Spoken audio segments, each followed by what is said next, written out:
Hello and welcome to Podsongs, where we interview inspirational people in service to others as inspiration for a new song. Today, my co-host and musical collaborator is the Icelandic musician Svavar Knútur, and his guests are Neil and Sarah, the Leftist Cooks. My God, man, how long has it been? A while. Yeah, it's a little bit weird lighting situation here, but we'll work with what we have. I think it shows your hair perfectly. How are you doing in Italy, man? I'm doing very well, thank you. Would you like me to have my guitar with me, or just a chat and then write the song afterwards? Yeah. Okay, cool. Yeah. No, I mean, if you can do the finished song in the interview, that would be great. That would save a lot of time. Oh, I know you're good.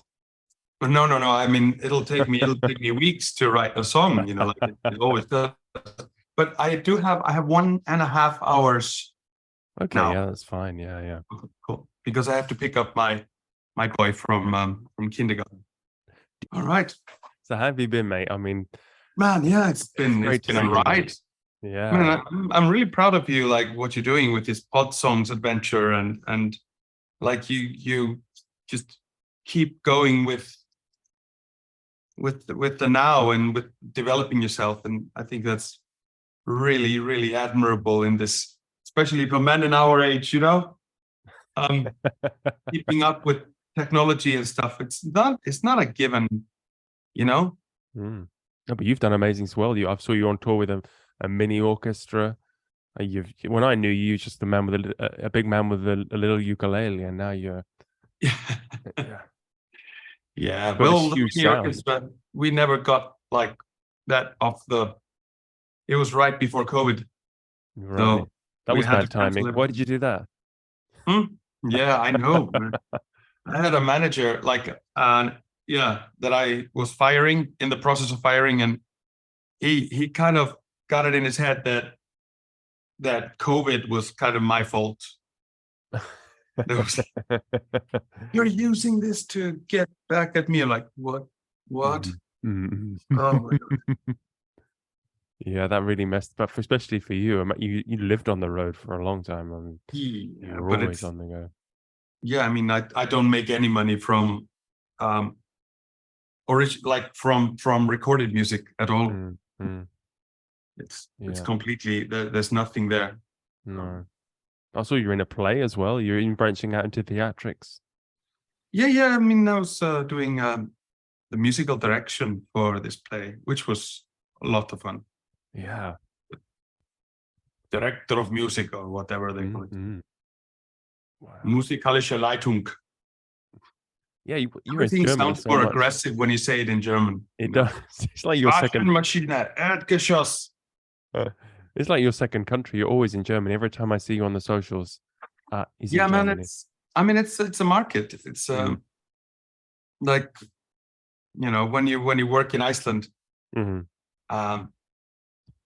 have 350,000 people, and you're basically making like a niche art form, which is the troubadour art form. If you're not willing to play for drunk people, like getting their drink on and scream singing Wonderwall, if you're not ready to do that, you have to branch out, get somewhere else, Yeah, there's only so many times you can do Wonderwall in there. Yeah. I don't think I've ever played Wonderwall for a drunk crowd. Ever. I came and saw you in Iceland on my way back from America one time, and you took me on a tour of the island, which was fantastic. I saw you play at a wedding. They weren't yet drunk, so I don't know if you had to pull Wonderwall out of the bag then, but you showed me all the fjords. It was fantastic. Yeah. Fantastic. I absolutely love it. I sometimes I think about it, like, I mean, there's countries that it's more comfortable to live. I mean, just weather-wise and traffic-wise, and how they treat people with bicycles and walking, and but Iceland always just it's mine. It's what I love. Yeah, you're in the blood. So why are we interviewing an Irish YouTube YouTube. I didn't know this is a new genre for me. This YouTuber. video Yeah. essays. Video essays is it's a new genre for me. I hadn't heard of it before. I'm actually getting quite a few people who want to interview these YouTubers who do these long. He makes these long videos going over these subjects. And he mixes it with cooking, which is amazing as well. I didn't see that. I just really fell in love with the Leftist Cooks kind of method and message, and like how they do things. They do things with like a lot of love, a lot of empathy, and humor. A lot of humor. He's a funny guy. Yeah, but like I think like more than funny, it's humor. It's kind of like this being able to see things from a perspective that you're not always ready to see, and it just gives you a totally new way, and you kind of chuckle, oh man, I never thought about it like that. You know what I mean? Rather than it being actually straight out funny, it's this humorous take on the world. And also like you just feel like this deep caring and sincerity that is in a lot of places pretty lacking in this world, this just caring about other people, caring about issues, like deeply caring, being passionate about them, but also being ready to see that not everyone sees it the same way, And I think that's if there's a way forward, that must be it, for all of us. Yeah. So that's why I was really curious about having a conversation. Yeah, the Danish have a word hyggelik, which means hyggelik. Yeah, hyggelik. Yeah. So this kind of hyggelik humor, I guess, would be a way to. And your music is also very hyggelik. Yeah, the kind. Yeah. Very It's kind, warm, embracing. It's your music. Your music is a hot mug of cinnamon tea, warm. I also think like Neil and Sarah, like when they are tackling a subject, I don't think I've ever seen them ridicule anyone. They present their antagonist, they present their adversary, but they don't mock or ridicule so much as just kind of even make fun of their own interpretation of that character. How we see Margaret Thatcher, how we see Jordan Peterson, and these types, but also like in this kind way, also kind of take the piss out of them. Yeah. The good videos about the housing crisis, and they go into a lot of explaining. They've got a lot of research, and it's very educational and edutainment. And the one about boomers, I thought was just amazing, about the elderly, about ageism. That how it's basically a kind of a capitalistic thing that capitalism is what's it called? Kind of divide and conquer, tactics to make enemies out of people that should be allies. And that most elderly people do not hate trans people or immigrants, but they are painted up as racist, homophobic, transphobic, like very conservative types. But like it's 50-50. Yeah. Like my mom is 73, She's one of the most liberal people I've ever met, like progressive. And she taught me so much, that I have gone. And my grandmother is like 92, 91.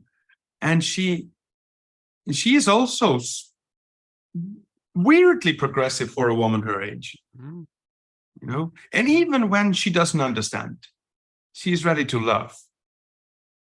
And that's amazing. Yeah, especially because the online space can seem like such a combative environment. You have to know the terminology of. You have to know if you're left or right or what that means now, and it's just I'm completely lost. Yeah, and if you haven't read this or that or this theory or that theory, you're somehow invalid in a conversation about feelings and values and where you want to go and how you how we perceive the world. Yeah. It's a very like, why push away people that could be so much help and could help advance society so much? People that vote, people that care, they volunteer, they do a lot. And people push them away, ridicule them, call them stupid, backwards, old, out of play. They don't matter anymore. And what's that? That's you and me coming up. We're coming up to that. Yeah. And I mean, that's not healthy. No. Oh, just real quick. I've been using the wrong camera. Just hold on. You mean you can look even better? No. How's this? Oh my God, that's so much better. Okay, cool. So what's next for you then in terms of in the world of Svavar Knútur? Well, it's a lot of touring.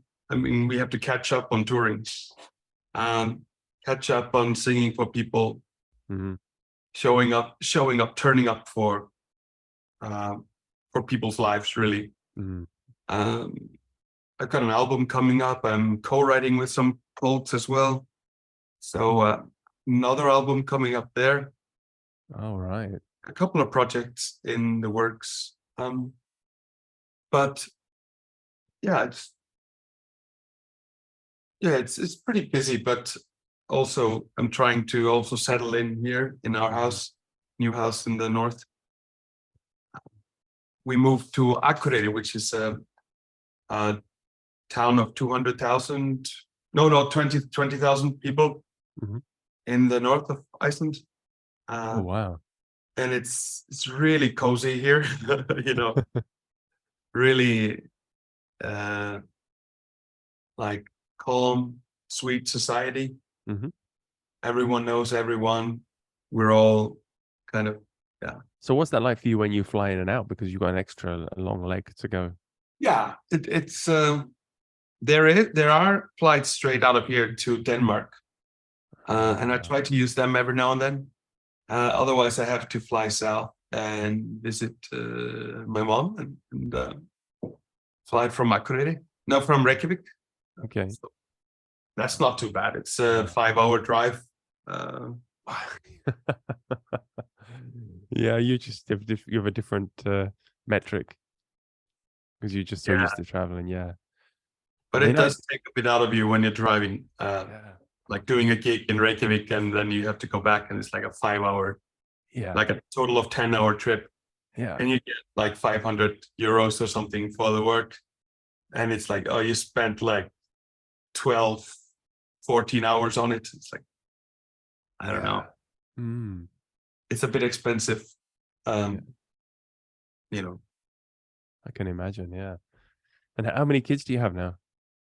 Oh, they are now 4 and 1 grandchild. I've become officially a granddad. You're kidding me? Yeah. Oh, wow. My oldest daughter, Dabbert, she's now 25, and she gave birth last year. Seriously? Yeah. I have a grandson now. Oh my God. I'm just catching up with you. I've got an 8-month-old baby, and you're already a grandfather. Yeah, it's amazing. It is amazing. Gives your life a whole new, feeling, and everything. So was Neil gonna turn up at 3 or? Yeah, I'll be here in 5 minutes. Yeah. Okay, cool. Yeah. Wonderful. Yeah. So basically just have a conversation about life and the universe and everything. And yeah, if you could just do that in an hour, sum it up. Yeah. Yeah. Yeah, it's not like an interview, it's just a chat. Because you don't want to have a formal questions or anything. It's just no, I mean, it's just so crazy to be able to put to meet someone that you so deeply admire, and just like put a face to the face. Yeah. But that's really the special sauce, because when I started Podsongs, it was all about the song, you know. Let's make a song. I'm inspired by the conversation, you know. I was all about that. But really, it's the special sauce is this excitement, you know, of somebody interviewing a fan interviewing their idol, and they just happen to be a musician, and you get to interview them in a way that I would never be able to do. Like if Neil just comes on and I interview him, it will be a nice chat, but it doesn't have this, you know, because I haven't watched all his videos. I don't know. I'm not in tune the way you are. So I can't be that with all the guests, can I? So. No, of course not. No. But it's like, yeah, I'm just very, very impressed with their just body of work. Really, like it's not been, they really not old on YouTube. They're pretty recently there, but they're still like they're of another generation than most YouTubers. They're like millennial Generation X, you know, but they are really, their form is amazing. How they talked about Northern Ireland, how they talked about housing and ageism, and lots of other. I think it's also going to be nice for them because to hear that they have an Icelandic musician as a fan, it's an unusual thing because they're in Ireland, which they think of as the end, but then even further out there is Iceland, which, you know, people don't hear about unless it's for some unusual story of. But they're going to be interested to speak to you as well. Mm-hmm. I love it. We must not go back to normal. I love that one too. Like somehow trying to you know, find a way back to normal, but like, do we want that really? Like, and the dunking as well, the dunking video. Yeah, I saw that one. Yeah. That's. I didn't even know. I didn't know what dunking is. This is all new to me. This is. This kind of like putting other people down. You know, always kind of trying to kind of come on top as the winner. Like they like that.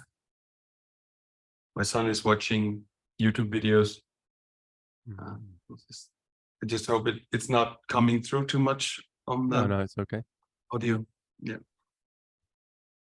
So I was thinking I'd just take some notes while we talk. Is that okay? Yeah, good idea. Already helps with the lyrics. Yeah.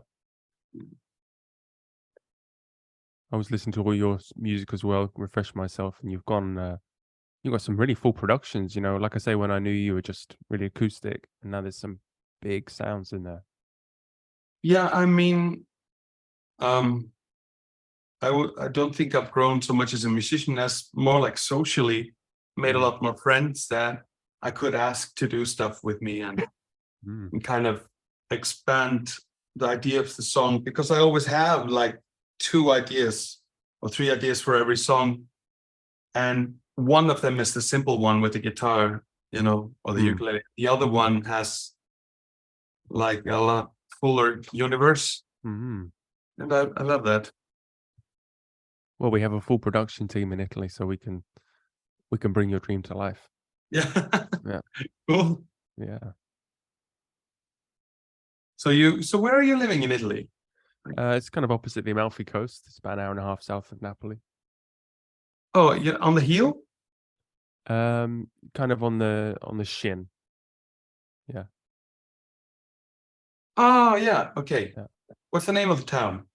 Santa Maria di Castellabate. Di Castellabate. Yeah, Castle of the Abbot. It's in English. Yeah. Saint Maria of the Castle of the Abbot. Castellabate. Bata. Yeah. Right. Oh, Neil and Sarah. Okay. Hello. Hello. Oh, it worked just like that. Good to see you. Good to see you too. Oh my God. And the bisexual lighting. I love it. We had to. Yeah. Charming. We're just like everyone else now. Yeah. Wonderful. So you're coming at us from Ireland? Straight up? Yes. 3 o'clock in the afternoon, Ireland. Yeah, that's the same here. 3:00. Okay. Oh, okay. Yeah. Iceland is kind of on the same time zone. It's Right. just Stafford that is ahead of our time. Okay. Yeah. Hmm. You just higher up. So how are you feeling, guys? Well, good. Good. Yeah. Yeah. A little caught on the fly. We only just got back from being away for a couple of days. So we're a little just jumping back into like where do the lights go? How does the computer work? Yeah. Like hitting the ground running? Yeah, a little bit. Yeah. Yeah. That's kind of basically, I call it Wednesday, like it's like I keep coming home from tour somehow and just having to straight away come into like everyday life back here and adjusting. But it's healthy. It's good for you. I mean, yeah, they can be very tricky. It's a way to keep things interesting, though. That's true. Yeah. Yeah. So what have you guys been up to now? What's the project you're doing? Well, should we say we're working on two simultaneously, Mm. and they've both been individually difficult nuts to crack. Yeah, we had gotten advice from another YouTuber that a lot of people use a model of like using hub videos and hero videos, and like, a hero video is one you kind of break yourself over creating, and a hub video are the little ones you put out in between to keep from getting wrecked. Yeah. And we have failed completely to do any hub videos. We keep just I find them hard to work on. I've proposed a couple. They've gone by the wayside. The ones that motivate me are the ones that's like, yes, I want to put all of myself into this. This means so much to me. But it does mean that they're always kind of difficult videos to make by the end of it. Yeah. What, like Little Joel, like Big Joel and Little Joel? Oh, I mean, like that's one way you can segment it across channels, but really it just means that like if you work on a 1.5 hour long video that requires a lot of in-depth research and maybe a lot of self-disclosure or pain of one kind or another, that it's probably a good idea to then release a video where you say, Ben Shapiro at the Daily Wire is saying a silly thing. Here's me making fun of him, and it's 20 minutes long, and you just or it's just stuff you already know, so you don't have to do lots of research. It's sort of okay, I can just do a script on a topic that I'm really familiar with and just kind of bang. I don't know that anybody ever just like bangs one out. I think they always take work. Yes. But Kind of like the difference between making like a LP album versus just like a couple of covers that you really like, but you kind of give it a little bit of love, and it's still music is still kind of engaging and fun. And absolutely, it's always work. I don't know if we have a little bit of construction going on at the same time as well, which is very unexpected. We just came back to it, so hopefully that doesn't interrupt us too much. Sorry if it does. Sorry about that. It's running around the house, good Minecraft videos and getting ready for it's called Öskudagur, which is kind of like second Halloween. And everybody dresses up and they sing. Instead of trick-or-treating, they go around singing and get candy. That's awesome. That's such a nice. Are there standard songs? Yeah, there are like all kinds of songs that they sing on Ash Wednesday, but here in this town in Akureyri, it's like a holy tradition. It's like, so they form bands and they make the kids make little choirs, and they have like songbooks and like a long tradition. That's very cool. That's so cool. I didn't know about I'm that at all. I'm unfamiliar with that. Yeah. Gonna look that up after the interview. We have the Ren or the Ran here, which is like on Stevens's Day or on Boxing Day. Kids will go from door to door and sing songs for cash, Christmas songs. So it's sort of similar, but this is a little cooler, doing it on Ash Wednesday, like a second Halloween. That's very cool. Dressing up and everything. Love that. But yeah, we were answering your question. Sorry. Sidetracked. Yeah. So basically, we're once again working on two hero videos simultaneously.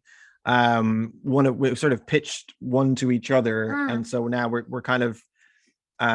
So one of them, if it's okay to talk about, your pitch. So the one I'm working on is about sex and pleasure, and it was, I had the idea when I was reading a bunch of second wave trans exclusionary feminist texts, and seeing that not the trans exclusionary stuff is obviously there, but seeing that it relied on a lot of assumptions about what sex was, what pleasure was, and many others too, but that in particular, I feel like I'm familiar a bit with the sex wars of the second wave of feminism, but it's more framed in my head as like sex worker liberation, more so than like the underlying assumptions of this are kind of strange.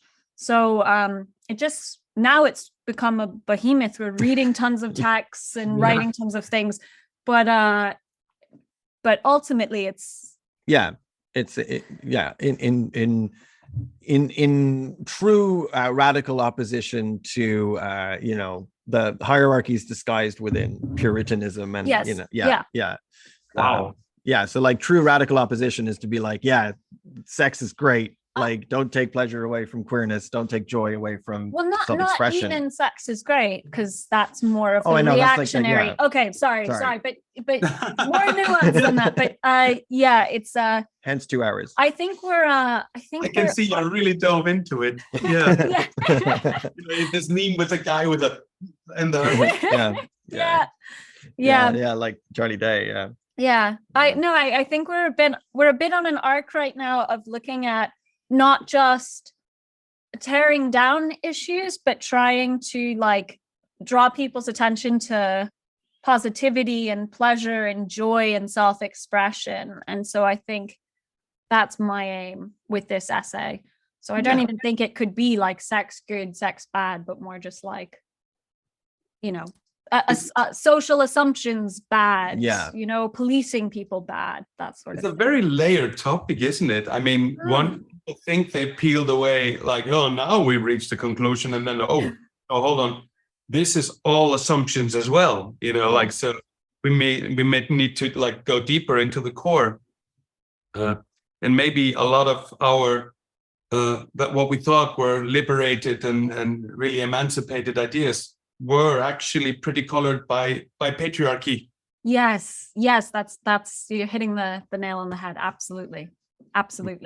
Yeah. So it's very insightful. Yeah, it's layers upon layers, and it's why it's been partly such a tough nut to crack, because at a certain point we always, I think, you never strike bedrock, but you sort of decide at a certain point to do, I suppose, the metamodernism thing of just like, we're gonna at some point stick the landing and say what's helpful, and stop, Foucaulting one another, That's such a good word, Neil, helpful, because I think that's been a core of you guys' videos that I've been watching. I was looking for a word. I was talking to Jack before, like, what is a word that could describe them best? And I used like kindness, empathy. We were talking that they were really knowledgeable and deep and humorous, but this helpful. Like, I think you always want, like, that's what actually got to me, is that I always get this feeling that like the deepest value of what you want to come across is that your videos are helpful in getting to some kind of truth, or at least some kind of way forward. I mean, that's pretty much it. That's the core principle. At the same time, it's its own like epistemic conundrum. Like you can't just find helpful as a like a natural force of the universe. It's a very much socially negotiated and very subjective thing. But at the same time, if helpful is your lens, it's very easy to identify unhelpful, right? Yeah. Pointless, directionless, technically correct, but in a certain context versus technically correct, but in a different context, is like one way to continuously, endlessly engage in arguments and knowledge and meaning making. But like at a certain point, it's like, yeah, but what are we trying to do? You know, are we trying to make everyone free? Are we trying to like prove a point, or what are we trying to do? You know, I noticed it really well in your video about, for example, about dunking, about Northern Ireland. What is Northern Ireland? When you were like, you know, kind of this anger toward the old colonials, but like that it's in the end, it just feels so impotent, like the anger, like what are you going to do with it? I'm just going to scream, you know, at Margaret Thatcher in the clouds, but like, what is it going to accomplish? Like, how do we move forward from this pain? You know, I love that because you didn't put a conclusion on it. You just really let the watcher go on, you know, like, where do we go from here? And that was amazing. Well, thank you. Thank you. That is the aim. Like, I think it helps that there's two of us, so that like, I think there's a temptation to stick your landings, as I put it, with the conclusions. And if I were on my own, or maybe if you were on your own, if you were on your own, there would be no conclusions. And if I were on my own, the conclusions would be too simplistic. I think that that's an oversimplification too. But like, it helps that there's two of us, because I can have like some kind of like, and then we can just tell everyone to do this. And if everyone just did this, it would be, and then Sarah can be like, I don't know, this doesn't exist in a vacuum. And so there's problems with this. And then we have to be like, oh, great. Well, okay, well, we're going to keep spinning around in circles. And then we have to really try and figure out the most ideal. But I'm delighted by the way that you use the word helpful, because you had always said, I don't know if I should pause during these. Are they coming through, these construction noises? Yeah. No? It adds to the atmosphere and the sense of struggle here. But yeah, Neil's guiding principle is do what's most helpful, right? Like that, you had told me that before. It's like when you're lost in kind of the expanse of ideas, or when you lose your place, just like use that as a guiding point, like what is most helpful here. So that is kind of an anchor point for us, and it's one that it's one that you'd had for quite a while, which I find helpful because it's helpful. It's like writing conclusions for any paper. You can bring up all of these like huge unanswered questions, or all of these issues or constraints, but then you have to just like summarize, and that can be really challenging, and it can be false sometimes. So I think having a guiding point for how you're going to conclude is useful in making essays. So yeah. So thank you for noticing that. That's a big deal to us. That's exactly the thing. Well, maybe just for our audience, just because I know a lot of my community will be really happy to get to know you. I just wanted to tell them these are the Leftist Cooks, Neil and Sarah. They are Irish video essayists on YouTube, and they make amazing shows, videos about topics that I have found extremely engaging and poignant, and some of them have actually been very, very like the things you guys have been tackling. For example, ageism and boomerism, like this anti-boomer and this the boomer meme, like that is so unhelpful. It is so unproductive in society. And I watched the video and I almost cried, because I just felt like this has not been addressed but it's almost an unholy thing to address, that folks over 30, 40 years old can in any way be helpful or matter or have meaning, you know, or a role in life. Like there is such, and I think you touched on it, that it's such a capitalistic thing that they like to divide and conquer, and just to make like half of humanity irrelevant for the leftist cause, you know, and just tell them, no, they're your enemy. Everyone over 40 is your enemy. They don't know anything. They don't understand anything. they don't bother with them. And these are the best people you can have on your side, you know? Yes.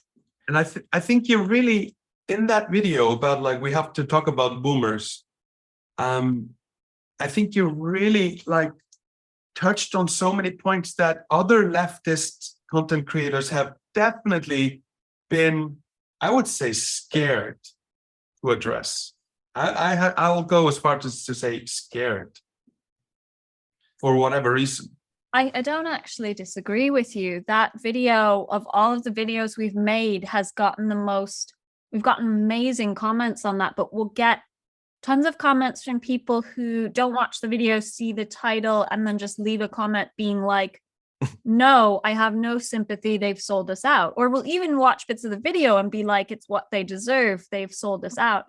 And it feels, yeah, I don't know, it feels strange. It feels strange to think that like so many people, like a whole generation, some people of which have been incredibly disempowered their whole lives, gets blamed for what a cohort of wealthy people in charge did. And I don't know, I wouldn't be surprised if other people were nervous about it, because it felt like a little bit like going against the tide.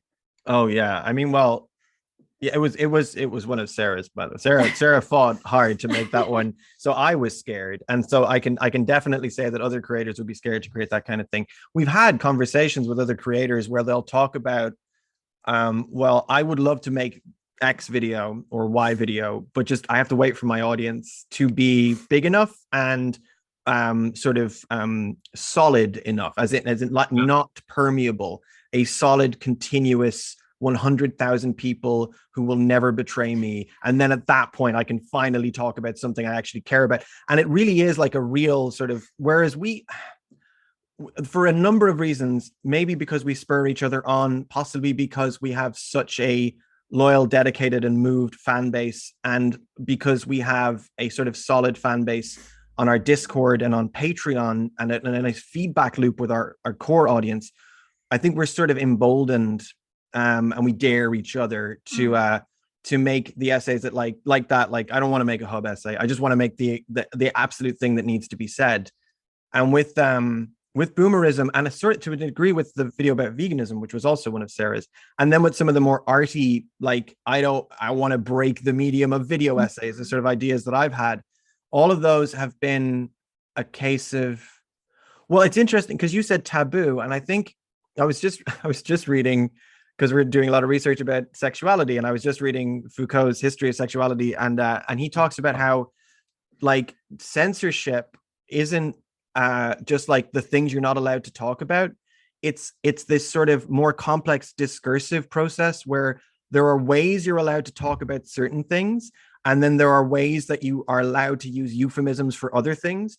And taboos are created and socially kind of brokered in a way that best controls narratives, like what I've referred to before as ideological hedge funds, where the powers that be can just respond to a given social phenomenon in the way that best keeps power for them. It's not like they have to create certain phenomena. They can just react to the phenomena as they happen and then go like, oh yeah, didn't you know this is a really big problem? Like, oh, homosexuals aren't the problem anymore. They're just sound people getting married and having lovely TV jobs. We'll just adapt to that and like create like rainbow capitalism, you know? So I think the similar thing has happened with like boomerism, and then with like the simultaneous, you know, commodification of queerness, a commodification of veganism as a, you know, while vilifying X group and celebrating Y group. And, you know, that's the thing that it's really, it behooves us to challenge that, the actual discursive process of censorship, control, and disenfranchisement, you know? I mean, just to think about it, I was talking to Jack about this just before you arrived, that my mom is 73, you know, and my grandma is 91. Both of these women are the most progressive women I've ever met. My mom, when I asked her, I was 8, Mom, what's a homo? You know, I was called homo in school, and I didn't know what it meant. And like, and I'm like, oh, and she said, oh, it's just a man who loves other men, like I love your dad and want to live with them like that. And I was like, oh, well, cool. I don't get it. Right. Whether it's like a thing you scream. Yeah. And we had the same conversation about transsexual, like, and that, you know, it was called transsexual. I don't even like, in the 90s, I was like, that's when it was kind of coming into play in Iceland. And she, yeah, I think, and she's like, I don't know. I'm born in 1950. I don't know. But, you know, so I think basically it's just, you're just born in the wrong body and you need to figure out a way to make it work for you. And I'm like, okay, it's okay. You know, and then we moved on from there, like, and we tried to learn together about it. And I love my mom for that. And I just to call her generation, like just essentialize that generation as some evil betraying monsters is just like, it's so bad and it's so unhelpful. And it's dismissive, it's dehumanizing. Yeah. And yeah, you have the example of your mom who sounds like a legend, and we all have examples. I would have loved to interview my great aunt Frida, who passed away just before the pandemic and was like volunteering at Planned Parenthoods in her 90s at the front desk, you know, just like there are these to essentialize an entire generation is incorrect. It's wrong, but it's also like it feels strange. It feels like it goes against our core principles. If we're trying to make society better for everyone, then it of course has to include like everyone, to cut someone off based on the year they were born seems so arbitrary and strange, and it reflects a bias is what it does. And it's a bias that we're not examining because we've been fooled by this idea that they are the people in power, and also just like writing people off like that, like an entire section of like entire demographic. Like I tried to say this to people here in Iceland, like would you accept this kind of rhetoric if we were talking about Muslims or trans people? You know, like no, like can't accept this kind of essentialism about people and just writing people off. Oh, hold on 1 minute. Of course. I don't know if this will make the podcast too. Oh, no. It's going great. Halfway. Yeah, in. You're happy. Yeah. Halfway in, I'm pretty satisfied. All Cool. going well. Good. I'm making soup, boiling very, very slowly. I just remembered I was making soup. Right. Well, they say a watched pot never boils, right? So you're doing the opposite, which is whenever you want to make soup, you should go and do a podcast, and it's guaranteed to. Yeah, my son Ulvar. Hi. He's introverted, like his dad. I've always been very introverted as well, but very good quality. It's not always easy when you're an artist, however. Yes, absolutely. Yeah. But okay, back. I'm sorry about this delay. No. But yeah, that's it. Like this utter unhelpfulness of writing off entire groups in society, and it's also what like I had this talk with my wife that it goes to show that the people that portray themselves as progressive and left-leaning and well-meaning, they have these blind spots, and they really don't accept that they have blind spots. And when you confront them about it, they get angry, you know, and because and it made me think about everyone thinks they're good. I think everyone thinks they're good. So conservatives think they are good people. Progressive liberals, we all think we're good people, and then we are confronted with some kind of statement that was a racist, that was racist, you know, and they're like, no, racism is bad. I can't be a racist because then I would be a bad person, and then you get pushed into a corner because someone just told you that you were a bad person, you know. And I think that's a big problem in our world today, is like that people keep pushing each other into corners and kind of preventing a conversation from taking place. Mm.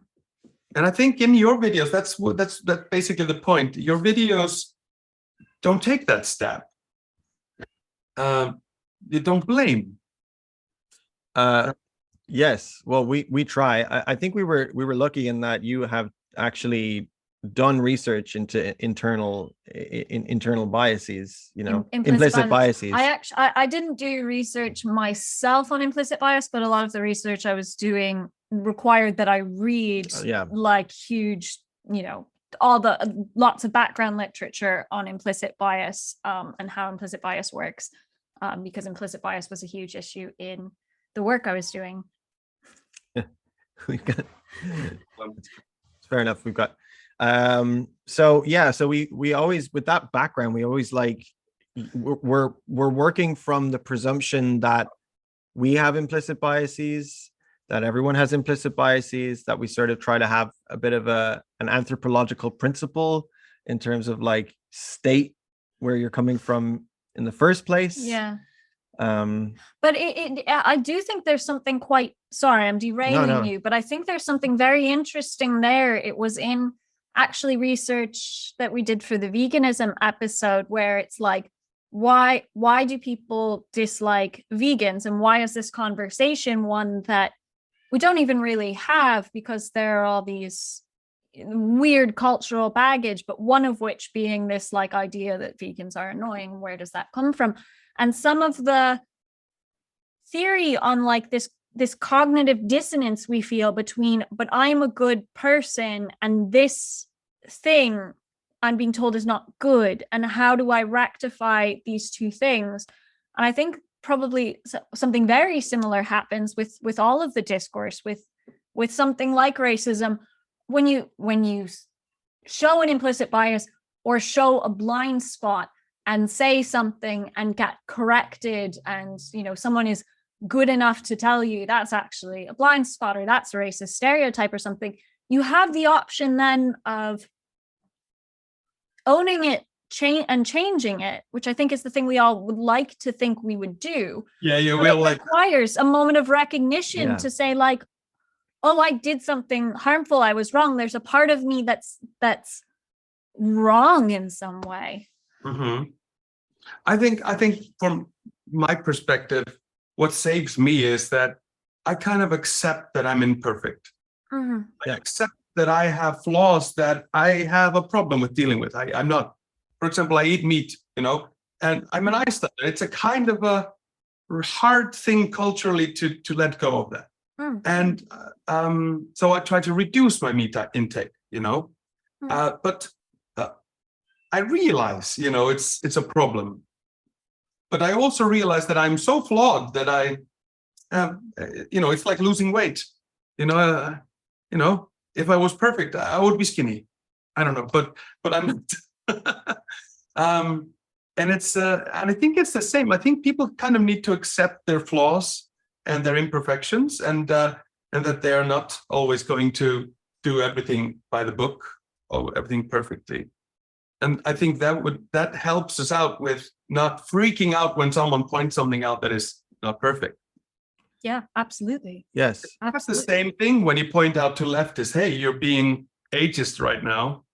They freak out because they don't want to be the bad one, because they see others as the bad ones. And then they freak out because you're kind of implying that they are bad, you know? Yes. Yeah. I mean, like none of these behaviors exist in a vacuum as a consequence of a lack of kind of moral fortitude either. You know, they're all phenomenological. They're all interacting with each other.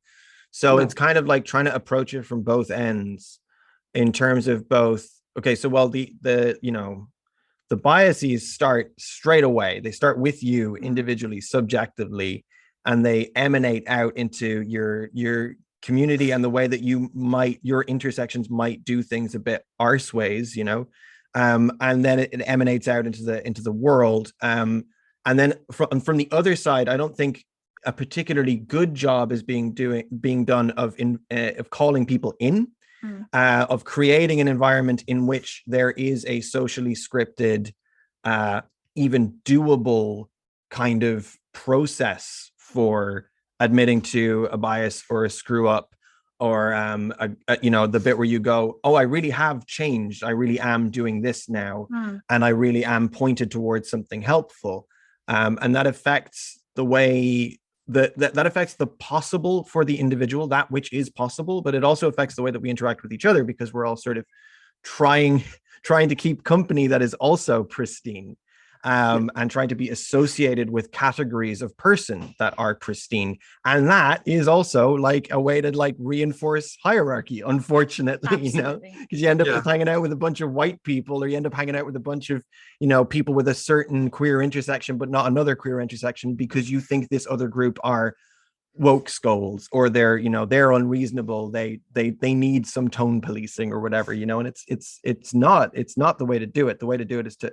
understand it all as phenomenological, pick it all apart, and then go, what's helpful. Yeah, exactly. I think you guys are nailing it also, just in your approach.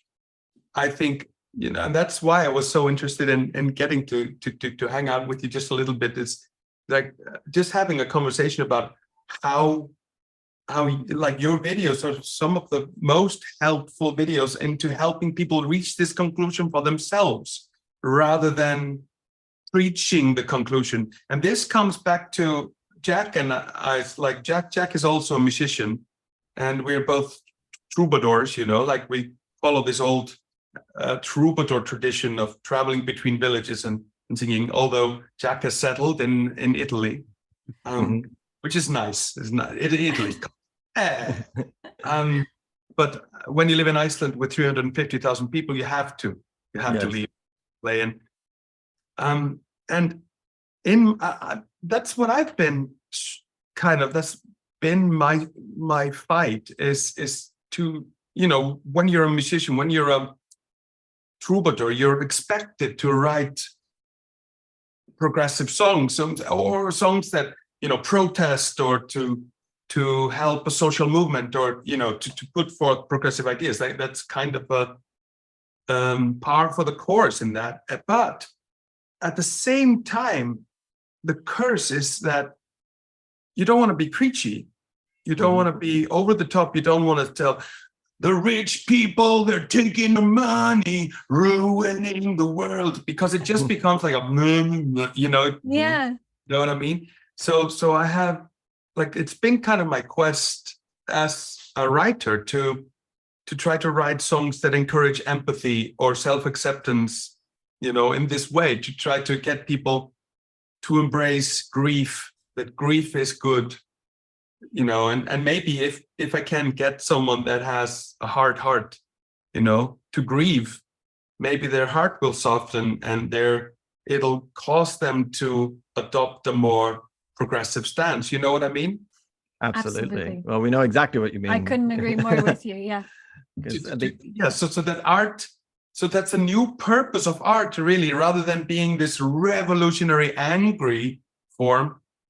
We live in a world with so much momentum and so much, turbulence, that you kind of need to do all these just like little nudges and gentle kind of strokes, rather than punches and kicks in art. That art needs to be as subtle, or I don't know. I can feel this one. I mean, there's so much that one could say about all of this. There are like a million buzzes that one could buzz with. But what I would say is that art it has so much possibility in its ambiguity, in its sort of like, without even being like sort of transcendent or spiritual or anything like that, but just in its ambiguity, in its possibility, and it's sort of like almost like the disguises it puts upon itself, the ways that it tells, it tells riddles, and it sort of lies, and it kind of comes back in itself and refers to itself, because art is that way shaped. It's not the same as a singular persuasive argument, and I think that like it's easy to look back and say that like a load of art was lazy or whatever, or that it was like a bit like it was kind of like trickery, and you can say that like, oh, Dylan was great, but then Dylan ends up at the point where it's like, yeah, I think I want to protest the protest, you know, and it's just like, oh, because you're just like curmudgeonly and antagonistic, like that's all you were ever doing, you know, and it's like it's easy to do that, but it's like of its time, you know, and I think rather we should time. Sorry, say again. I mean, yeah, that's right. It was of its time. It was needed at the time. Yeah, it was needed at the time. So I think that the time that we have now is so complex, and art is so kind of readily commodified. It's so available for that like ideological hedge fund type thing to sort of take it and make it placating and make it every single. It's like Rick and Morty, you know, like taking every single revolutionary thought and making them refer back to themselves such that they become impotent. And it's like, hang on a second, art is bigger and more clever than that too. And so that's why I find the video essay medium so exciting, because it's this really fun and possible balance of the purely discursive and persuasive, the purely like, I'm just telling you how a thing works. And then it's like, yeah, but I'm telling you though. I'm telling you with my dance, with my wink, with my colors, with my music, with my, and now you're stuck with me, friend. And if you want like good writing is good company. So now we're going to go on a fucking journey, you know? And like, now we're having an art moment. And so I think that's sort of, it's very hard to describe. You've come at it from a completely different angle, and you can see where it's sort of difficult to describe, but it's this thing of like, you're trying to sort of, it's an inception thing. You're trying to put something of the shape of the idea in the person's head, but leave enough space and generosity in there for them to also be the, you know, a creative part of that, you know, and to have their own way of looking at it. You're trying to use the ambiguity of art to leave exactly enough vagueness and possibility that more good is done, but be strict and revolutionary and profound and straightforward enough that as little harm as possible can come of what you, as little misinterpretation as possible can come of what you said, and as little dismissing it as cynical or reductive can happen as a consequence of what you've created, you know? And that's the new balance, because screw aesthetics within that context, screw form or, you know, habit. Just concern yourself with essentially what's most helpful, you know, in a really excited kind of artistic way. For me. I loved what you said though. I've turned. I'm just gonna. But I loved what you said with like grief can be good, and if I can get someone to have their heart softened, something like that, to me, like focusing on individuals, I think is quite important and beautiful too, and like the respect for individuals as coming from their own experiences, and you don't talk down to them, and giving somebody a gift, like maybe this thing that I think is beautiful, like grief, I can give you this, and you can soften and you can use it as a tool, and you can have a more emotive experience. Like I think that's quite powerful too, like incredibly powerful, as somebody thinking of somebody watching a video, thinking of someone listening to a song and having an experience in their life where it's like just a little easier, just a little less pressure, or a little more space to move, or yeah like the thing of, I thought I was the only person who ever thought that. Yeah, right? exactly. But interesting that you should use grief as that example as well, because it's quite a prevalent example for what we're working on right now. The other essay we're working on right now. Yeah. Grief is like, I think in modern society, people are always focusing on, we should be so happy, you know, and it's such bullshit, really. This because I don't know if you know this, but in Icelandic, our word for happiness is not happiness; it's a different word. It's hamingja, which means to possess a fur, to possess a thick fur. Okay. The cold and the harshness of the world doesn't affect you.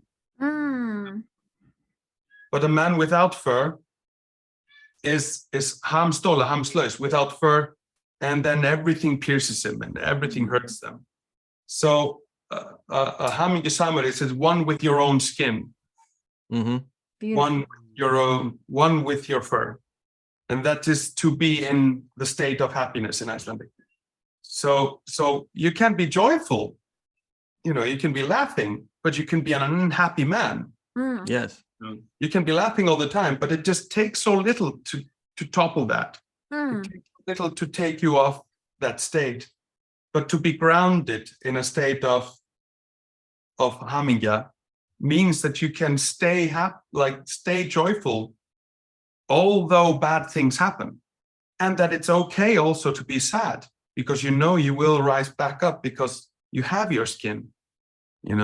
It's a different concept of happiness, and I've always felt this ultra happy idea, this real no, you have to always be smiling and upbeat, and it's really unproductive and not helpful for people, and it makes everyone think, am I incapable of happiness?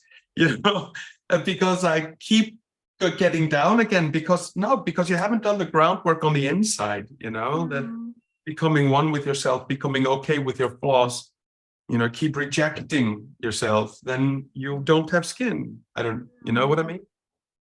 Yeah. That's beautiful. I love that conceptually, and I think it's beautiful, and I couldn't agree with you more. I think we have a very, very I think I grew up with because I'm in Ireland now, but I grew up in the States, and I had a very one-dimensional idea of what it would mean to be happy, and I was thinking of it as like a continual state of being, but then everything in that, it seems like there's very little differentiation between like joy or temporary pleasure or excitement or whatever, like the positive emotions, and then you wrap those all up and say like, and then be happy. And that one in particular is strange, because I think it gets understood, or at least the way I had understood it, as this like continual thing that you must strive for at all times, when really like life can be so painful. And if you're putting the expectation on somebody that they must maintain a state of like bliss, and then painful things happen, not only are they experiencing the pain of the painful thing, but then they're letting down, they're failing at a social thing they're supposed to do. They're failing at something individual. They're shutting out huge bits of, I feel like people then can shut out huge bits of life of, I don't want to talk about dark things, and I don't want to touch sad things, and you're cutting out profoundness, I think, sometimes too. Yeah, and kind of failing at society, like something that society has told you is like one of the like main goods that you're supposed to be striving for, and you keep failing at that. And what does that do to like the inner life of a person, that they feel this constant failure? Yeah. I think people really like that must be so damaging to a human being. Yes. Well, so much of the struggle of kind of philosophy of the 20th century was this idea of like, returning to some state or other, returning to this state of just like being in the world or whatever, imagining Sisyphus happy, like everyone must be free. And it's this sort of like, it feels again of its time and very, very important, and it's really like moving to read, and it's really like important to think about. But I think that like in the space that we are in now in 2023, with sort of like the fragility of planet, economy, person, the presence of hierarchy and injustice, and the 24-hour news cycle and Twitter and that kind of, all this sort of this being in the world, it requires this new concept, a more pragmatic and less abstract conception of how best to be.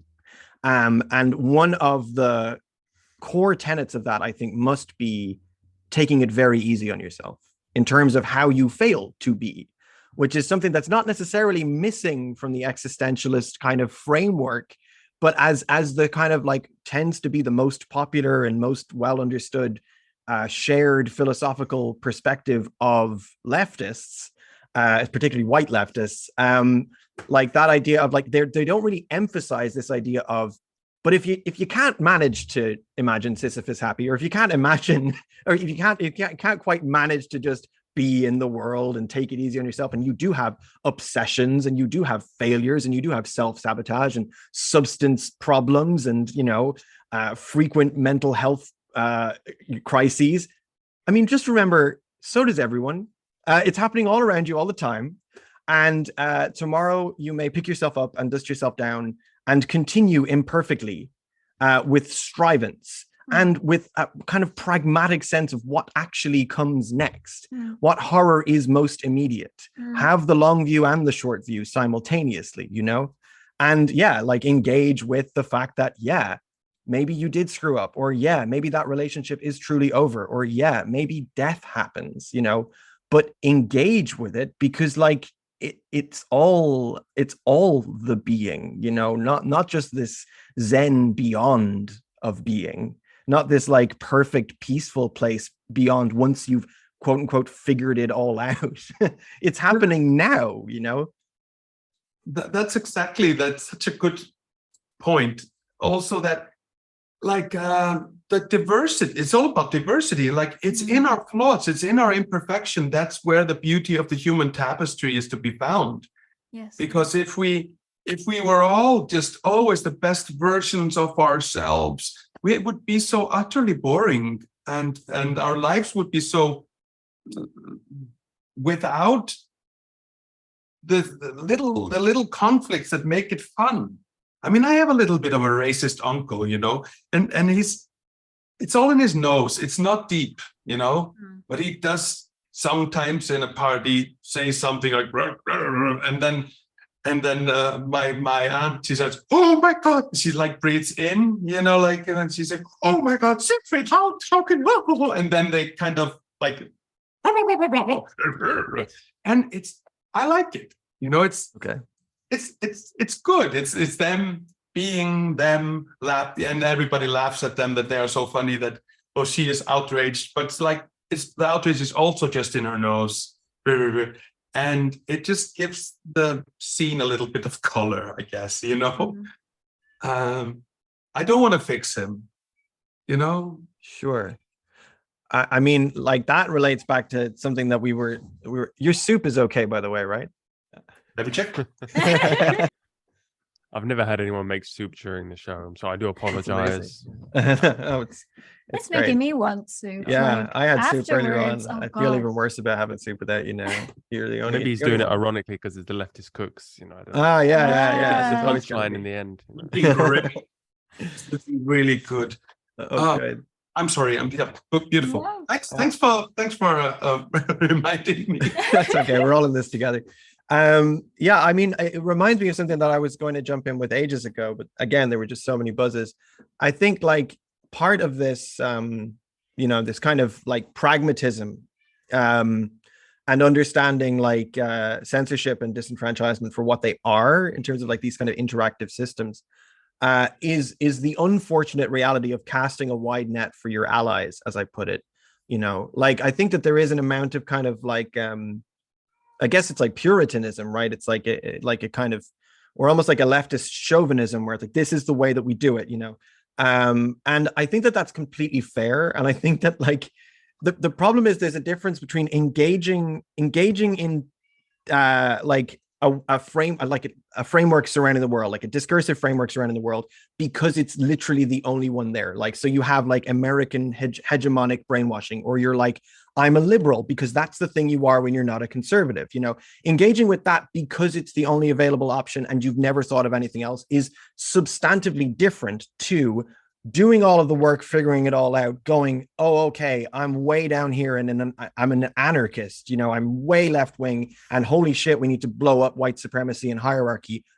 But I'm going to want my family and the people in my town to survive this quote unquote revolution. Like I'm going to want to go back and kind of persuade them to have different voting habits and therefore, unfortunately, engage with that liberal discourse in some way or another. You're just not like surrendering to it. There's a difference between engaging with it and surrendering to it. And I think that the ability to have that nuanced conversation, as you say, like you can go as far as being like, I just think my uncle is funny and I don't want to fix him. And people can agree or disagree with you. But I think that that is part of the same thing where it's like, oh yeah, well, I mean, some people are going to be beyond fixing. Are they also therefore beyond our concern?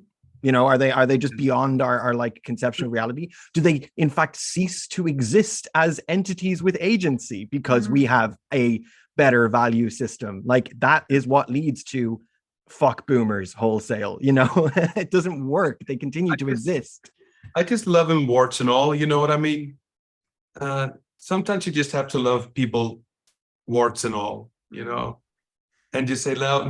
But like when push comes to shove. This guy really loves his family and he would never treat other people unfairly. He just says clumsy things at parties. You know what I mean? And it's, I think sometimes we just need to let that slide, you know, in search of the bigger picture, you know, I don't know. I mean, it is interesting. There's I'm sure we've brought it up in an episode, but there was a famous study. The data was faked and people know that, but then the study was redone and it turned out to be true. That's too much preamble, but in how to actually change people's minds and people going door to door and just holding conversations with people to try and change their minds on LGBT people. And I believe this study's been replicated like twice now, and with different intersections of LGBT people. And just like how do you in a conversation, in a 10-minute conversation, get someone to soften to the idea that like trans people exist and should have rights and are not morally wrong, and the way to do it is not to lecture people or like focus on, you know, handing someone a pamphlet and having them, you know, read Judith Butler on the spot or something. It's you know, showing compassion and showing interest in what they're saying, kind of meeting their concerns and kind of practicing talking to people in a way that isn't inherently dismissive or confrontational.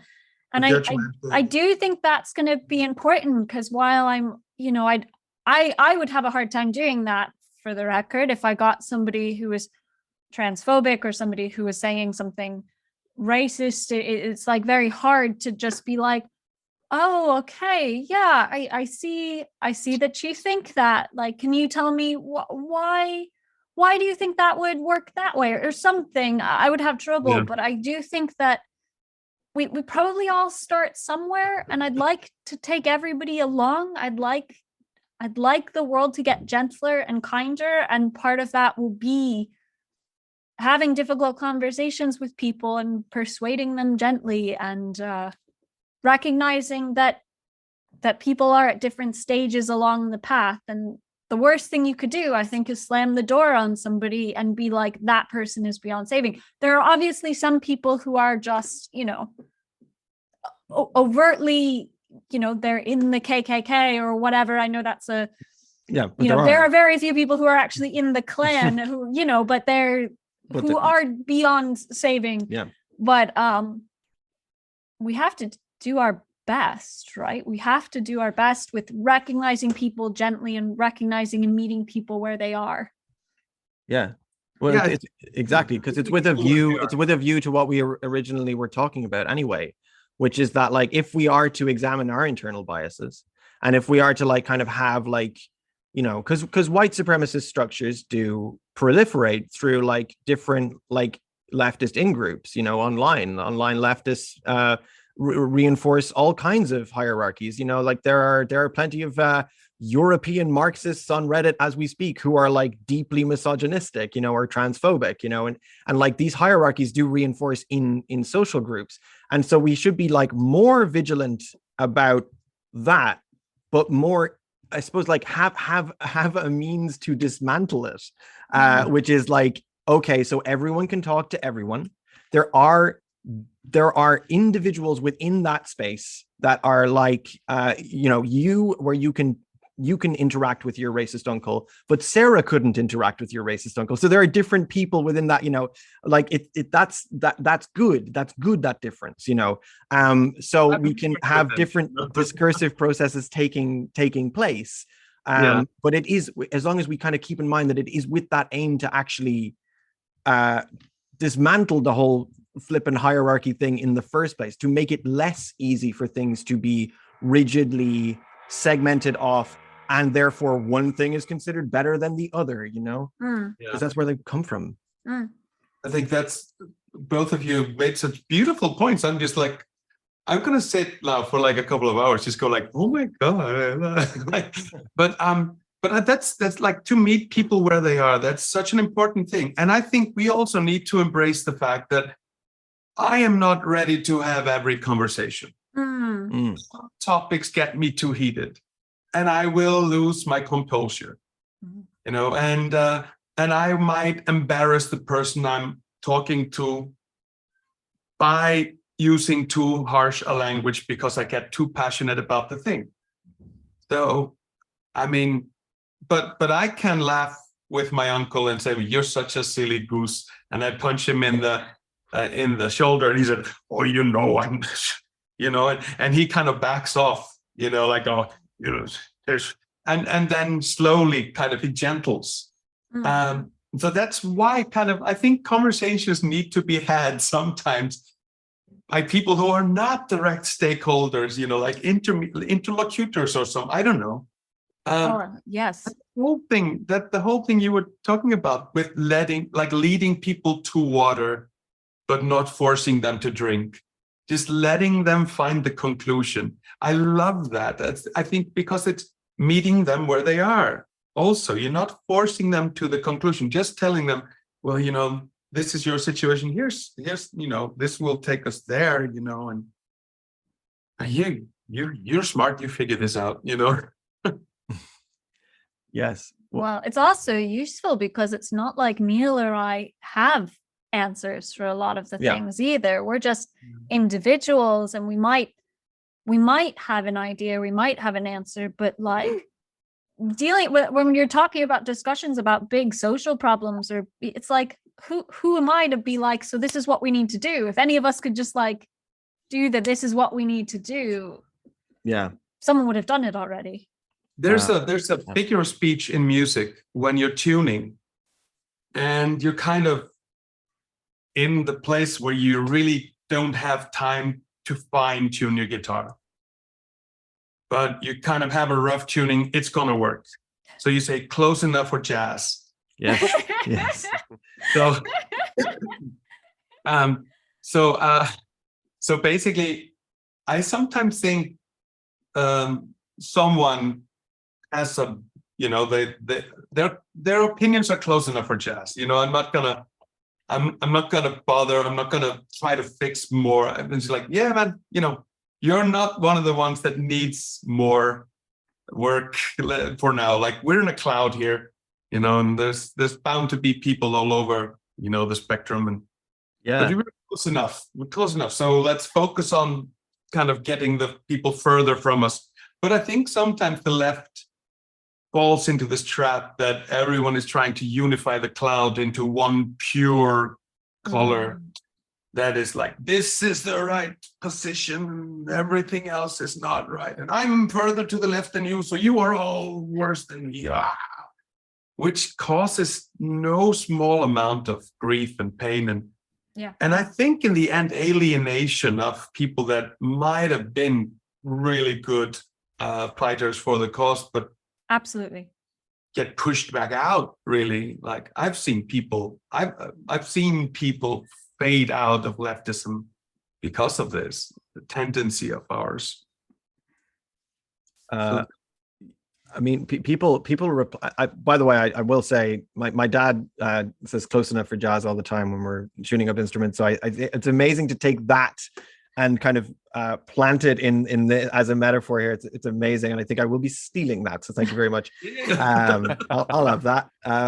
But what I was going to say is, I think there is a reply that can be made to the sort of like, I think the reply that usually is made is if somebody is that easily pushed out of the left, then they were never really leftist in the first place, which again is like, well, I think that there's some truth to that. And then obviously that's very puritanical and it's very absolutist. But also like there are two different processes at play here. One is in some way someone's behavior or the thing in their heart, whatever it is they're trying to do, is doing the thing that leftism is trying to do, doing the thing that like emancipation is trying to do. They want to make the world a better place, and making the world a better place, saving the world, is the like dirty secret we all have, where we're like, that's what we mean when we say we're leftists. We're all trying to save the world. This is the salvation of humanity and the future of the planet. That's what we're actually trying to do. And then we have to use this like euphemism because discursive censorship, the way we can refer to things by euphemisms, the way that the language changes.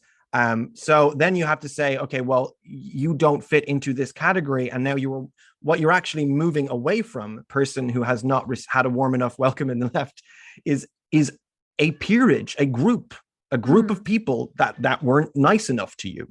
And that's what's happened. And you go and do something else, you're probably, I mean, if you're going to immediately go and I suppose, join the KKK, then maybe there are questions to be asked, but you're probably not. You're just going to go and like have a miserable middle ground time for a bit and shop in Walmart or whatever and not know what you're doing because you were rejected by a peerage. It's a very, there are real world things happening that cut through this euphemism. Right. And to assume that because we have good intentions that we're not going to be hurt by social dynamics like ostracization.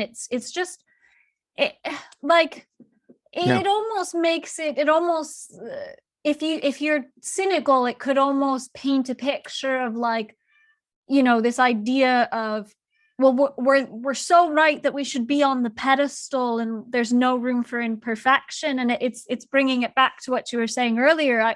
I agree very much that accepting the imperfection is the only way we change. Yeah. And so if we're doing that to other people and being hard and harsh and pushing people out, I mean, it doesn't speak well of us, I don't think, in our ability to change ourselves.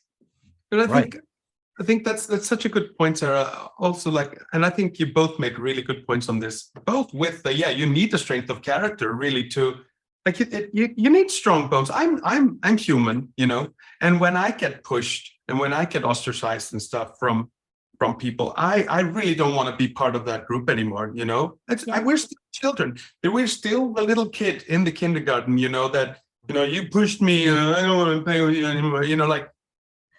It's just layers on top of that. And deep inside, we're all just that little insecure little kid. And when people punch you hard enough in the heart, sometimes it shifts, and you just can't. You can't be there, and you become kind of, what's it called, averse to it, and these people hurt my feelings, and when I say they hurt my feelings, that's a legit thing.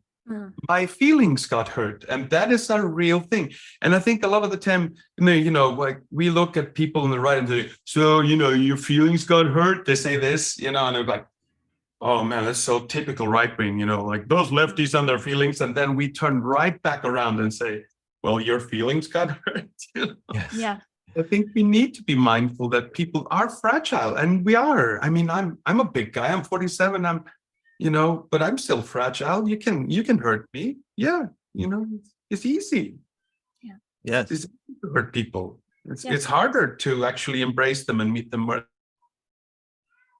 Oh, we might have lost you for a moment. Oh. But we still have Jack. Oh, I'm still here. I'm the backup. Yeah. Okay. Oh, it's a wonderful point being Yes. made. Yeah. Okay. Extra No. fragile. Yeah. I don't want to Disappeared. say anything now because I don't want to go right over this point, that really amazing point you made. So Yeah. I'm sure he'll just come back in a moment. But now we have to write a song about this. I've just been making a lot of lyric notes. I think we've got some great possible titles like Happy in Your Own Skin, Oh yeah. Mm. Yeah. or Meeting Where You Are, and obviously Close Enough for Jazz. Still going on. Very good. Yeah. But I'll leave it to Svavar to fill in the rest. Oh, and he's gone completely. Oh, sugar. jeez. Okay. I'm sure he'll rejoin. We actually had a Yes. bit of trouble with his internet before the show. He tried a few different things. So, Oh, okay. Yeah. gosh. Oh, that's Okay. rough. It's really, really good to have gone through all this effort. But So- you think you got inspired for some episodes as well? You're I think yes. definitely there's an influence on it. Actually, it's funny. It's just very serendipitous. It sort of bolsters a number of the things that we were already going to do anyway. Yes, there's one episode in particular. I mean, the conversation we're having is a conversation that we've been having and that we've been having with other creators, and we're trying to rope it into an episode down the line. Yeah. Just because Hello? it's so massive. Sorry, guys. Hi. Hello, welcome back. I don't know what happened. We were in the middle of a beautiful point, and then Yeah, no. Oh, sorry. I mean, yeah, we're all fragile. And I think what you said about meeting people where they are, that it is hard. And it's hard for us not to say things that hurt other people. It's hard for us not to judge. That's the big challenge, isn't it? I mean, it's really easy to be sanctimonious and to get on the pedestal and exclude. And that's big challenge, is to include people that we even think are not as perfect as us. And when all in all, we're all imperfect and we're all fragile. yeah. And everyone I do- can be hurt. I do. It's a beautiful point. I do think it does bear out on the kind of macro level across like categories of person as well, in how we interact with categories of person, because people will have people will say that they don't have any prejudice at all, but then the way they talk about Americans, for example, or the way they talk about boomers or what have you, and they will have a set of expectations around how people will behave based on stereotypes, and that's a thing. That is a great big dirty, difficult to interact with phenomenological thing. And I think we will always have the expectation that to say it in this instance is fair. To say it in this case, that person should take it, or this group of people should know this about themselves and accept it. And I'm right. That's the core thing. It's like, I'm just right about this. And in this instance, they should accept that this prejudice is true, and that they've gone too far, and that they need some policing on this, or they need to toughen up on this thing or whatever. And I think that happens in the individual level, and it happens in the personal level as well. But, the truth is, so for instance, like this channel, Sarah and I don't agree on everything. A lot of the time, if you really get down to the very fine detail, we don't agree on anything. Really, like the real fine detail. And that's, but like the thing, two men can lift a piano, but neither can lift half. The sum of the thing is greater than the two parts, right? Mhm. So because of those two perspectives interacting with each other, they create a new emergent phenomenon that kind of knows better than either individual, right? And I think that happens in collaboration, when collaboration is done properly, and it happens across social groups, and it happens as the sort of like positive side of intersectionality on the left. And I'm thinking about a number of these things lately.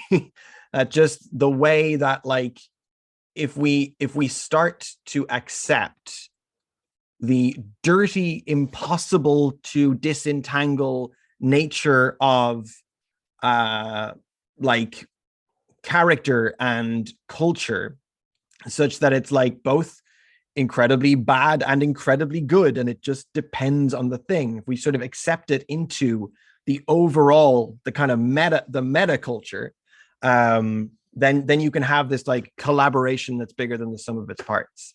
And I think that's the thing that happens on an individual level, and I know that because of the channel, that we're able to figure things out that neither of us could figure out on our own. And then if you look at that as a possibility in the big picture across the intersectional left, instead of going like, oh, you didn't account for this, you didn't account for this, you didn't account for this, you didn't account for this. Instead, there's sort of like, that's one part of an overall process of like, and then, and we're sort of and thenning one another. We can create something that's really beyond the imaginable in terms of like what our brains can do when they're sort of working together, you know. Oh, yeah. Was that? We lost audio there for a second. Oh, no, I'm fine. No, it's just, yeah, and exactly like, but that actually goes also to this, yeah, we need diversity of ideas and diversity of thought, and we need divergent thoughts, and and I think that's why it's so complicated to try to find any kind of single truth. So rather try to say, yeah, a cloud or a kind of a approximation, because there is no single truth. But we can try to find together some kind of way of being that leaves enough space for divergent thought, and that people can have differences in different ways of seeing things, you know. I think it's really important to leave out that space. You know what I mean? Yeah, absolutely. Because I think, yeah, exactly the fact that you guys don't agree on things makes your material so good. Otherwise, it would be a monopole, you know.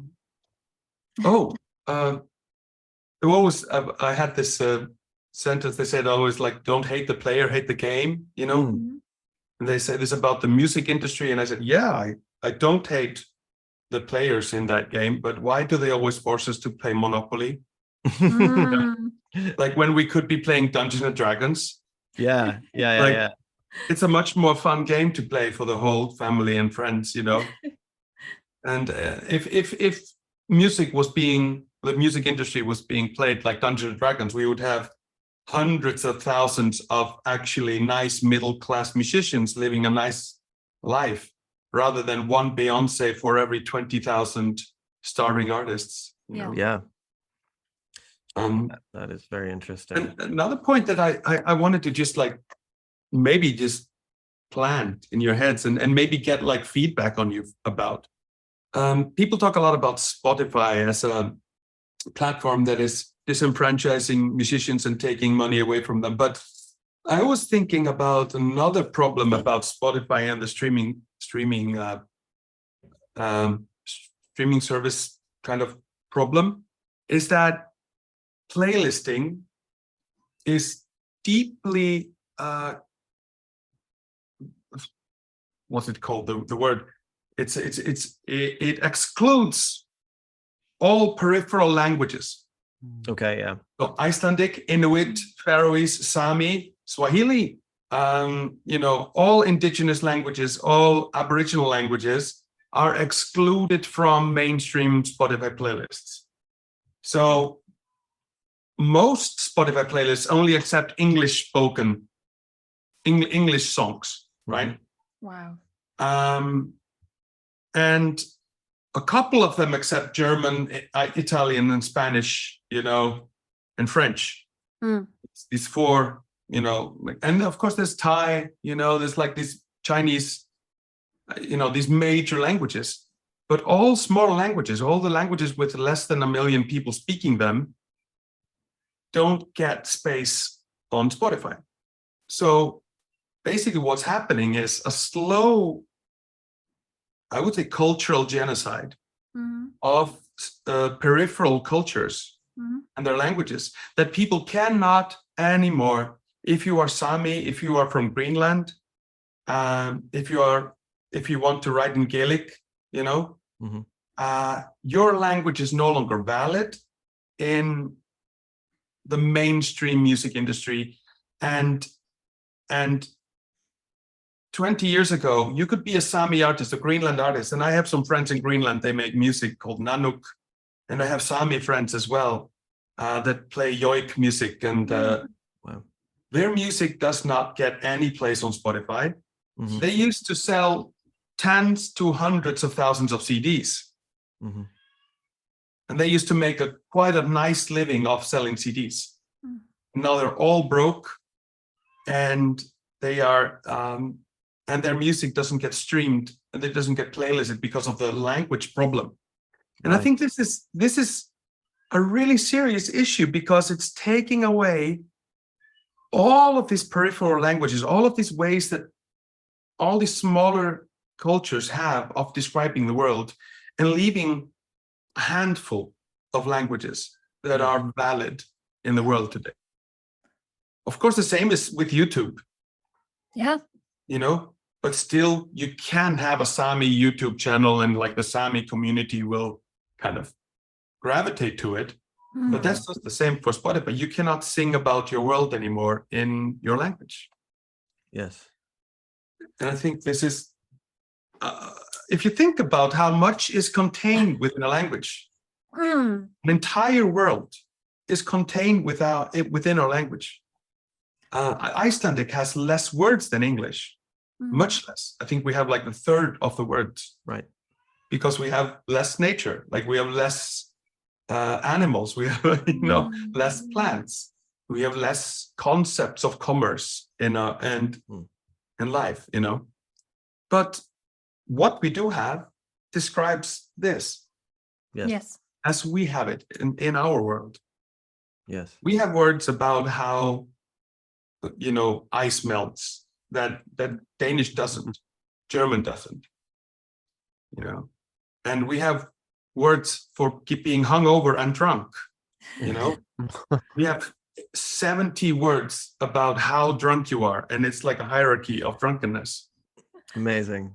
Well, and what you were saying earlier about metaphorically the ideas of happiness and fur and being like, which is gorgeous, and just that's so rich, and that's something that can't, you know, that the metaphors and the way we learn language is so much in how it shapes the reality that we're in. And it's so incredibly rich that with tools like the internet, like that, we're able to talk. You'd think there's just this incredible, extraordinary richness that we all have access to. And so to see a process where that's actively happening within music, where it's not getting richer, it's getting poorer, and things are getting more constrained, when in another world they could get bigger. It's incredibly sad.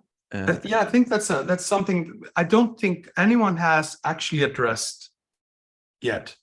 This kind of they're really putting all of these languages into the periphery and absolutely kind of taking them out. Yeah. So and I get cringe when I hear people only singing in English when they are from Germany. You know, they have a huge mainstream language and they refuse to sing in English, in German, because they are ashamed of their language somehow. Sure. Because they have been made to think that German is somehow an inferior language.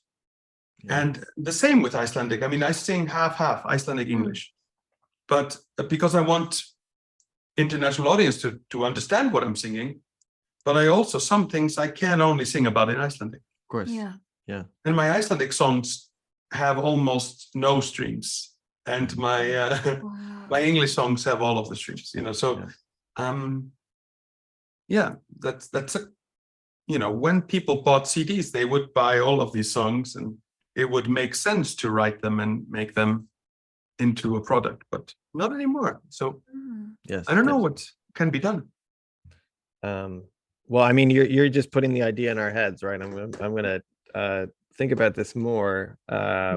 Put it in the bank, you know, like put it in the bank. I mean, like, you know, because in as much as we can and we do, we definitely like to talk about culture, you know, because this is similar to what you were saying earlier on. Like, it's a cloud. There's no one truth. Of course, there can't be one truth if the very tools to describe a truth in Icelandic or a truth Oscoelga or in Swahili is just entirely contextually different. It's just a different universe, you know. So there can't be, there's no such thing as true translation, you know. There's only a matter of compromise. This is why people are always like, you have to read it in the original Russian or in the original French, you know. And it's like, okay, well, that sounds real hard. It's all approximations. Yeah, yes, exactly. Yeah. For example, the German word for cloud is Wolke. Yeah. So it's a Wolke. It's like a happy word. Wolke is because they have like blue skies all the time, and then they have like little clouds and a little bit of rain, and then back to blue. You know. But then so it's Wolke. So the Wolke Himmel. It's like a happy, you know, description. But in English, it's cloud. You know. Yeah. Sure. Yeah. Yes. Oh, have we lost the sound? I think we might have lost your sound. Guys, I have to go. Oh, Someone okay. told me, they just told me my son is still at the kindergarten. I thought my wife was picking him up. Okay. Okay. I'm so sorry. I'm super sorry. I have to leave so abruptly. Don't forget the soup. Yes. Yeah. I'll write you guys. Thank you so much for this wonderful conversation. Yes, we should continue to have them. Please continue Yes, talking. absolute we'll pleasure. let you run, but Yes. Thank you. Yeah. Bye Thank for you now. so much. Bye. Bye. Bye. What's quite unusual, normally I stay on with a musician and have a chat about how we're going to work on the song. Right. But in this case, the guest stays on. So it's unusual. It's new. We just roll with it. And I just want to say thanks for coming on. And you've been really great. Hopefully. Well, thank you so much. I mean, it's been an amazing experience. It's such a good idea. You just kind of put like people who are interested in one another in the same space, and then have a conversation that cannot be stopped. Yeah. It was a really good experience. Yeah, that was beautiful. Do you get this opportunity often to speak to your fans from around the world, or? Like sometimes, you know, we have quite a cozy Discord for the channel where there's sort of like comings and goings, and we know like names and things like that. Or sometimes, you know, there'll be conversations with people on Patreon, something like this. Maybe we'll have a Zoom chat sometimes, or sometimes there'll be like conversations with smaller creators or that kind of thing. You end up making friends and then making work together, you know, that they can start in a similar way. Usually whenever I talk to anyone interesting, I'm always like, okay, now we're going to work in a project together, you know. Always pulling people in. That's very Neil. That's just it. Yeah. No, but not often enough. Yes. Not often enough. Yeah, I don't even know how we'd facilitate it, because we did make a Discord and people are there, but I think we've also kind of intentionally made it so it's like, well, we're wanting to create a nice community space more than create, I don't know, a space that we're like a fan group for us, you know. That's not the idea. So I don't know, we haven't really.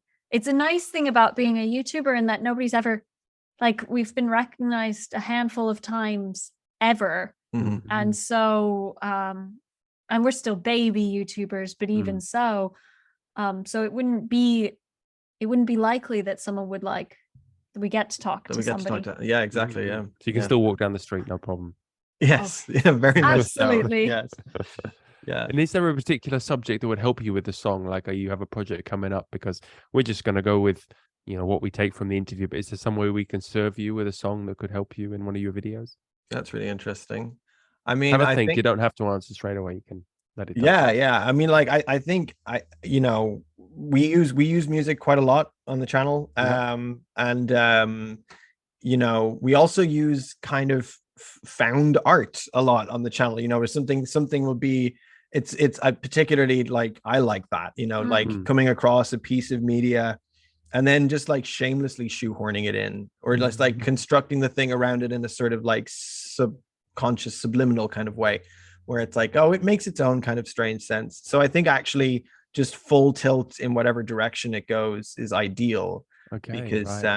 Because then it's the most outside of my brain or our brains that it can be, and therefore the most kind of like It shakes things up the most. You know? Yeah. Yeah. Us telling you what to, that's not nearly as fun. Yeah. I feel like when you give someone I'm always impressed when someone takes on something creative and it's like, oh, I have an idea of maybe what this will be. And then they come back to you and it's like, no, this is extraordinary. The way people's minds work differently and the things people do differently, it's always extraordinary. Great answer. Love it. Wouldn't have expected anything less. All right, guys. Thanks so much for taking the time to chat. Thank you so much for facilitating. This was delightful. Such a good time. Genuinely. Thank you so much. Well, it might take us a while to do the song, but we'll chat back and forth and we'll keep you up to date. Amazing. Okay. All right. Have a great one. Cheerio. Bye. Bye-bye. Bye-bye.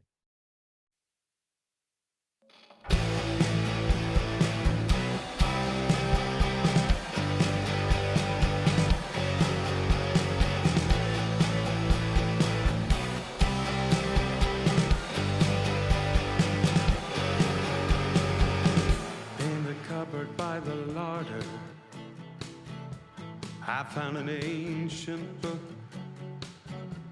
with recipes and stories and lots of things to cook. So meet me in the kitchen,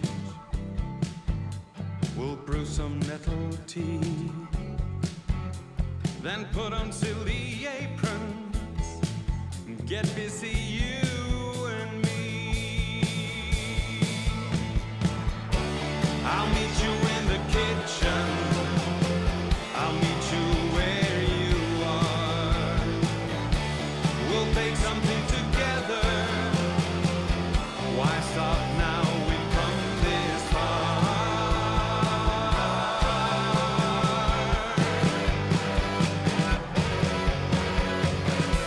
We'll start with preparation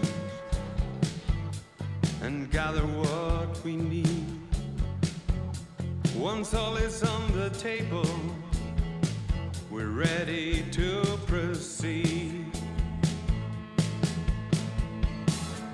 A bucket of acceptance, warmed up by the brew. We'll sprinkle it with humor. It's a start of something new. So meet me in the kitchen, I'll meet you where you are. We'll make something together. Don't stop now, we've come this far.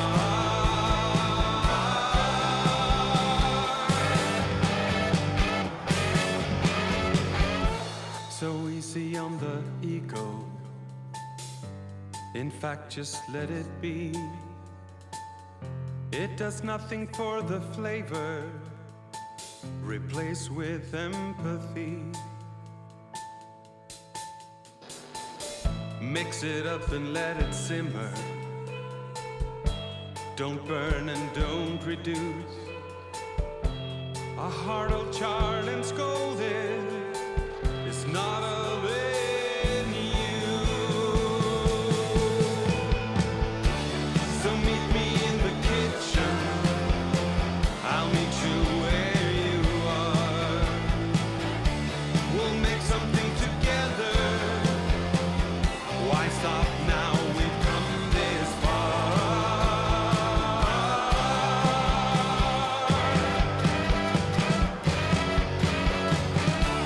So meet me in the kitchen, I'll meet you where you are.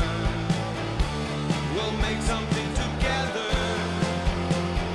Why stop now? We've come this far.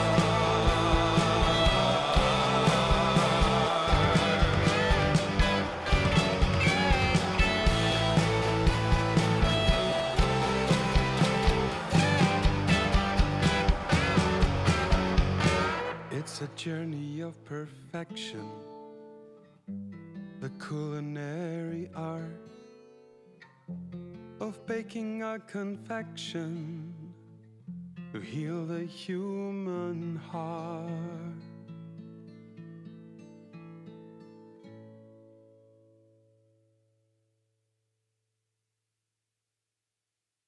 Thanks for tuning in. Hope you enjoyed the song and the episode. The song will be released next week. It will be available on all streaming platforms, but you can already pre-save. Please support the artists by following them on social media and adding the song to any playlists you have. This is a completely free show, and you've listened this far, so I'd really appreciate it if you could pay us back by clicking like and subscribe. And follow at Podsongs on social media platforms, or subscribe to the newsletter at podsongs.com for special updates. Or just tell the next person you see about this amazing show where musicians interview their idols and write a song about them. The songs are available for download from the Podsongs website as well, which pays a lot more than the 0.00 whatever we get from Spotify. You can also email me at jack@podsongs.com to give feedback, suggest an artist and guest combos you'd like to hear, or just say hello. We're a listener-supported show, and I'd love to hear from you. A final thanks to my researchers, Dori Verbo and Rosa Marino, my producer, Maurizio Sanicola of Goldmine Records, and musicians Massimino Vozza and Luigi Falcione. The next episode will be out soon. In the meantime, you can listen to more amazing episodes in the archives. Until then, have a great day.